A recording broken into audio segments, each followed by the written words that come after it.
চলো আজ আমি তোমাদেরকে একটা রান্না করে দেখাচ্ছি। এই রান্নাটার নাম কি তোমরা যদি কেউ জানো অবশ্যই কমেন্ট বক্সে কমেন্ট করবে।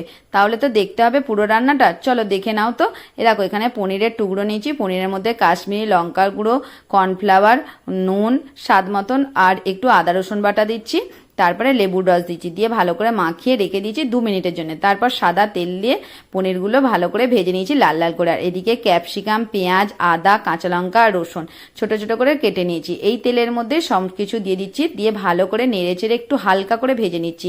এরপরে আমি সয়া সস দিচ্ছি 1 চামচ, আর একটু টমেটো সসটা 4 চামচের মতন দিয়ে দিচ্ছি। টমেটো সসটা একটু বেশি দিলে ভালো লাগে খেতে।